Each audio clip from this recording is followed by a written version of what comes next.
ಪಶ್ಚಿಮ ಘಟ್ಟ ಭಾಗದಲ್ಲೂ ಕೂಡ ಧಾರಾಕಾರವಾಗಿ ಮಳೆಯಾಗ್ತಾ ಇದೆ. ಹೀಗಾಗಿ ಚಿಕ್ಕೋಡಿ ಭಾಗದಲ್ಲಿ ರಸ್ತೆಗಳು, ಸೇತುವೆಗಳು ಜಲಾವೃತವಾಗಿದೆ. ಜನಸಂಪರ್ಕ ಇದರಿಂದ ಸಾಕಷ್ಟು ದುಸ್ತರವಾಗಿದೆ. ಪಶ್ಚಿಮ ಘಟ್ಟ ಭಾಗದಲ್ಲೂ ಕೂಡ ಉತ್ತಮವಾಗಿ ಮಳೆ ಆಗ್ತಾ ಇದೆ. ಬಾರವಾಡ ಕುನ್ನೂರು ಸೇತುವೆ ನಿಪ್ಪಾಣಿ ಭಾಗದಲ್ಲಿರೋದು ಕಂಪ್ಲೀಟ್ ಆಗಿ ನೀರಿನಿಂದ ತುಂಬ ಹೋಗಿದೆ. ವೇದಗಂಗಾ ನದಿಗೆ ಅಡ್ಡಲಾಗಿ ಕಟ್ಟಿರುವ ಸೇತುವೆ ಮುಳುಗಡೆ ಆಗಿದೆ. ಕಾರದಗ ಬೋಜ್ ಸಂಪರ್ಕಿಸುವ ಸೇತುವೆ ಕೂಡ ಮುಳುಗಿ ಹೋಗಿದೆ. ಇನ್ನು ಕುನ್ನೂರು ಬೋಜವಾಡಿ ಸೇತುವೆ ಜಲಾವೃತವಾಗಿದ್ದು ಸಂಪರ್ಕ ಕಟ್ ಆಗಿದೆ. ಕೃಷ್ಣಾ ನದಿಗೆ ಬಾವಸೌದತ್ತಿ ಮಾಂಜಾರಿ ಸೇತುವೆ ಮುಳುಗಡೆ ಆಗಿದೆ.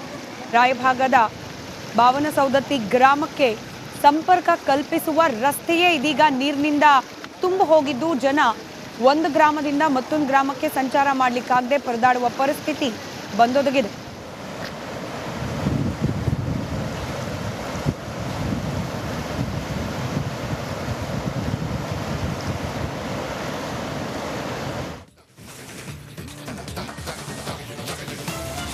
ಧಾರಾಕಾರವಾಗಿ ಮಳೆ ಆಗ್ತಾ ಇದೆ. ನದಿ ಪಾತ್ರ, ನದಿ ದಂಡೆ ಎಲ್ಲವೂ ಕೂಡ ಈ ಮಳೆಯಿಂದಾಗಿ ಸಾಕಷ್ಟು ಜಾರು ಹಂತಕ್ಕೆ, ಅಪಾಯದ ಮಟ್ಟಕ್ಕೆ ಬಂದು ತಲುಪಿರುತ್ತೆ. ಇಂಥದ್ದೇ ಸಂದರ್ಭದಲ್ಲಿ ಮೀನು ಹಿಡಿಯೋಕೆ ಅಂತ ಹೋದ ವ್ಯಕ್ತಿ ಸಾವನ್ನಪ್ಪಿರುವ ಘಟನೆ ವರದಿಯಾಗ್ತಾ ಇದೆ. ನೇತ್ರಾವತಿ ನದಿಯಲ್ಲಿ ಪತ್ತೆಯಾಗಿದೆ ಇದೀಗ ಮೈಕಲ್ ಮೃತದೇಹ.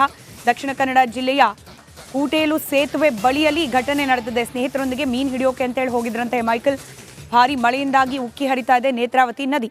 ಕಾಲ್ಜಾರಿ ನೇತ್ರಾವತಿ ನದಿಗೆ ಬೆದ್ದಿದ್ದಾರೆ ಮೈಕಲ್. ಇದೀಗ ಅವರ ಮೃತದೇಹ ಪತ್ತೆಯಾಗಿದೆ.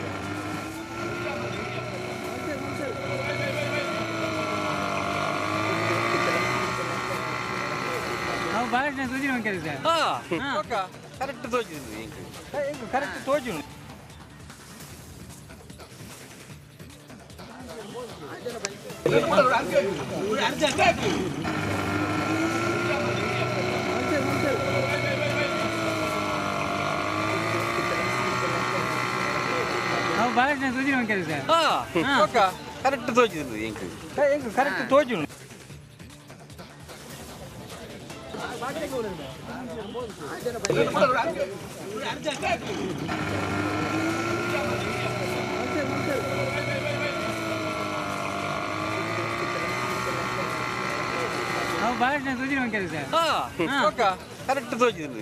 ಪಶ್ಚಿಮ ಘಟ್ಟ ಭಾಗದಲ್ಲೂ ಕೂಡ ಧಾರಾಕಾರವಾಗಿ ಮಳೆಯಾಗ್ತಾ ಇದೆ. ಹೀಗಾಗಿ ಚಿಕ್ಕೋಡಿ ಭಾಗದಲ್ಲಿ ರಸ್ತೆಗಳು, ಸೇತುವೆಗಳು ಜಲಾವೃತವಾಗಿದೆ. ಜನಸಂಪರ್ಕ ಇದರಿಂದ ಸಾಕಷ್ಟು ದುಸ್ತರವಾಗಿದೆ.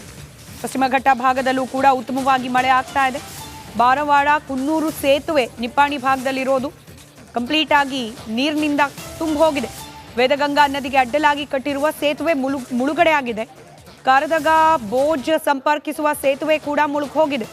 ಇನ್ನು ಕುನ್ನೂರು ಬೋಜವಾಡಿ ಸೇತುವೆ ಜಲಾವೃತವಾಗಿದ್ದು ಸಂಪರ್ಕ ಕಟ್ ಆಗಿದೆ. ಕೃಷ್ಣಾ ನದಿಗೆ ಬಾವಸೌದತ್ತಿ ಮಾಂಜಾರಿ ಸೇತುವೆ ಮುಳುಗಡೆ ಆಗಿದೆ. ರಾಯಭಾಗದ ಬಾವನಸೌದತ್ತಿ ಗ್ರಾಮಕ್ಕೆ ಸಂಪರ್ಕ ಕಲ್ಪಿಸುವ ರಸ್ತೆಯೇ ಇದೀಗ ನೀರಿನಿಂದ ತುಂಬ ಹೋಗಿದ್ದು ಜನ ಒಂದು ಗ್ರಾಮದಿಂದ ಮತ್ತೊಂದು ಗ್ರಾಮಕ್ಕೆ ಸಂಚಾರ ಮಾಡಲಿಕ್ಕಾಗದೆ ಪರದಾಡುವ ಪರಿಸ್ಥಿತಿ ಬಂದೊದಗಿದೆ.